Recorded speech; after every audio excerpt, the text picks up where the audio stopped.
Hi, this is Adam Jones, the Baltimore Orioles, and you're listening to Joey Vendetta on Sportsnet 590, The Fan.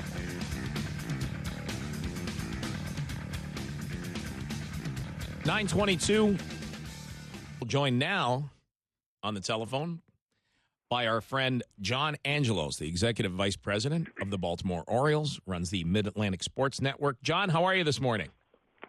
I'm good, Joey. How are you? I'm fantastic. I may not be as fantastic as your team and specifically the season that Chris Davis is having, and we'll touch on that in a little bit. But first off, since it's still a topic that's fresh on many people's minds, the biogenesis scandal has, I won't say broken, but the penalties have been handed down. There's been all kinds of talk on this station, of course, across North America on this topic, whether Major League Baseball handled it correctly, whether the suspensions were appropriate, who did, who didn't get suspended. Is A-Rod basically the target of a witch hunt to a degree? Why is he, getting 211 games, obviously appealing? But your thoughts on the whole scenario in terms of Major League Baseball and how someone such as yourself in the front office feels in terms of how quickly this needs to be, I won't say brushed aside, but moved past. Well, I think, the commissioner's job is to ensure the integrity of the game. And that was in large part done by imposing or implementing a testing program which is known to be the most complete and most thorough testing program in all of sports, with in-season and off-season random testing and very, very severe penalties.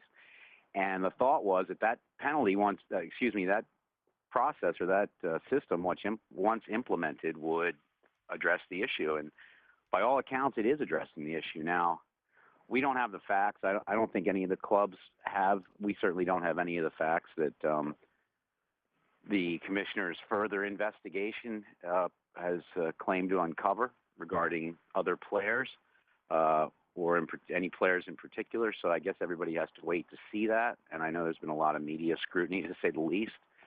But, the commissioner apparently has further investigative powers and has used them to look into specific players. So I guess what the critics have said is, well, everybody's being tested, but then some people are being investigated. So, I think that's where some of the concern by commentators has come. At what point is testing sufficient versus at what point are you going to have these sort of ad hoc investigations? But to your question, we'd love to move past it. This is sort of the third time around with the various investigations. We've had the Mitchell report, had a lot of media scrutiny, and it's important to have integrity, and it's also important to market the sport. So I think everybody would like to move past it. I think the commissioner's got to do what he's got to do, and hopefully this will be resolved. And if A-Rod's people and the other players, have appeals and so forth, they should have appeals, and they should have their day in front of the arbitrator, and we'll see what happens. But yeah, I think this is supposed to be entertainment and fun and business, and a business that you keep going, and I think everybody'd like to get past it. It sure seems from the Orioles fans who come up and talk to me that everybody would like to get beyond it. So if you're just joining us, we have John Angelos, the Executive Vice President of the Baltimore Orioles, with us. I'm Joey Vendetta. It's 9:26, and you're listening to Sportsnet 590, The Fan. And okay, so you talk about moving past it. Before we go on and talk about baseball and the Mid-Atlantic Sports Network, which you oversee, a point that was brought up that I thought was interesting was the ethnicity of the players that all got suspended and being Latin, and the fact that there's this pressure, and I won't say the pressure, but we live in North America where we have the wherewithal to do many things, and because I'm sure you've been in some of the second and third world countries where many baseball players come from, where you have to drive to go see a guy that's, specifically in Cuba, places like that, but where you got a guy who you say, this guy throws 102 miles an hour, but you have to drive on a dirt road past 15 cows and risk gunfire to get to see him. And my point is this, to bring it back around. When the difference between making $500,000 or $600,000 a year and struggling and fighting and clawing to stay in the majors or to even get a look, and taking a banned substance, a substance that you know is banned, and especially if maybe you're not the most knowledgeable of individuals, to make millions and millions and millions of dollars. Does that have anything to do with it? Is that the pressure that some of these guys feel? Well, I have been to the Dominican Republic, and there's a lot of other places, and there's no question that the economic disparity is severe.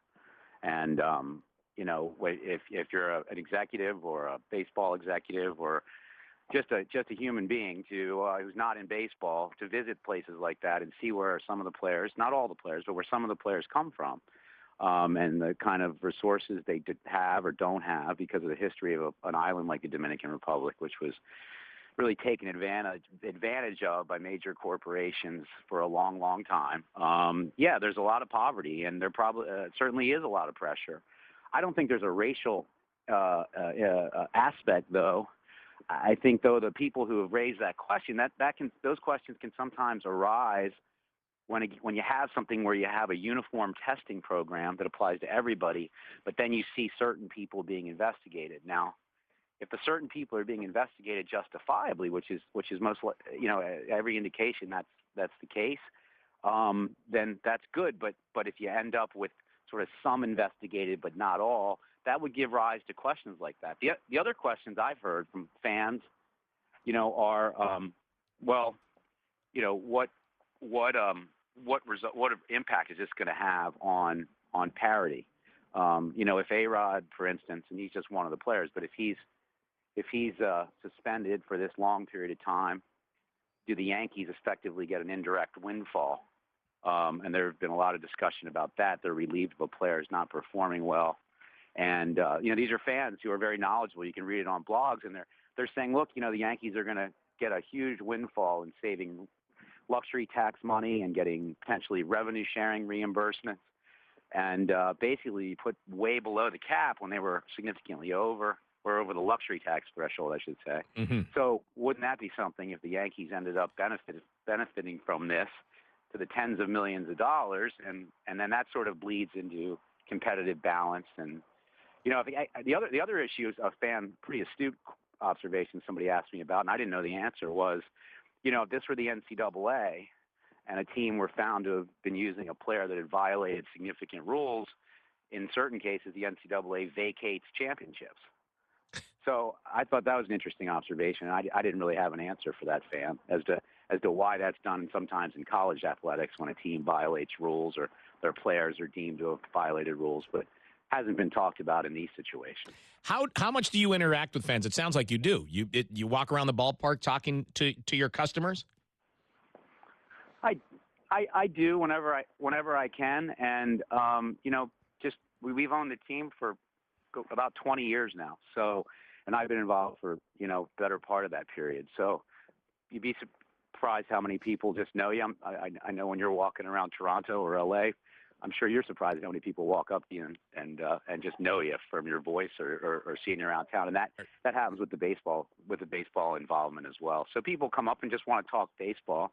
And that's the cool thing about baseball, that, no matter who you are, or you're inside the club or outside the club, everybody likes to, talk about theories and shoot the stuff about the game. So before we get off this topic, you have a guy on your team, Chris Davis, who has the best power in the American League according to a vote of managers. Has Chris Davis spoken to you, or have you heard Chris Davis say anything about this? I did read a quote somewhere where he said it's a little frustrating when you're someone like him who's having the season that he's having with the power that he's having, that he gets looked at because of this. I won't say it's guilt by association, but it's definitely suspicion by association. Right, that is unfortunate. And I think that's been sort of if you go back and read the Mitchell report, and the Mitchell report was something where they'd interviewed hundreds and hundreds of people, and they went back and talked to players who played over 2 decades, and they talked about a lot of things, and they talked about the tens of thousands of tests that have been given to minor leaguers. and the voluntary and then involuntary tests in the major leagues, and how the percentage of positives was 3 to 5% or 5 to 7% at that time, and now the percentages are much lower. So unfortunately, a lot of people get tarnished with this broad brush, and it keeps being re-raised by all of these consecutive investigations. And if these investigations are really needed, then I think the collateral damage from that is that it keeps sticking this issue in front of the face and of the fans and the players. And Chris Davis is a guy who's a workout freak. Loves eating right and training, and we changed all of our off-season conditioning with our weight training and our running, and our players are in a much better shape than they've ever been before. And I think that's true generally of the league over the last many years. So it is unfortunate when the focus keeps coming back on something that, quite honestly, the other leagues are not confronted with. Everybody knows the NFL has a testing program. Everybody sees, significantly sized human beings playing in the NFL, but everybody seems satisfied that that program's working and the players aren't using any banned substances. And for all I know, they're not. There are skeptics who've asked about that. But Chris is a pure athlete and a true power hitter, and he shouldn't have to face those things. And I think a lot of people, and I don't think anybody thinks that about Chris. So he might be a little just making the observation that fans shouldn't need to talk about it. And I think fans want to get away from this. They go to baseball and all these sports for entertainment and to be distracted from controversy, not to have to see a lot of controversy. And then tonight you guys are in San Diego, where Adam Jones is from, and it seems like every time he makes a visit, he torments his hometown team. Before we let you go, John, I want to ask you really quickly, sports rights fees going through the roof. There are sports that are now commanding figures in terms of rights fees that several years ago weren't even on the radar. You've got English Premier League soccer. You've got soccer from all over the world that's now kind of the latest one. You've got Formula One in the U.S. Really quickly, as a guy who runs the Mid-Atlantic Sports Network, and you're a regional sports network, and if you can let everyone listening know how many states you're in and give it a quick little background on it, but talk about the rights fees and where do you think that's going?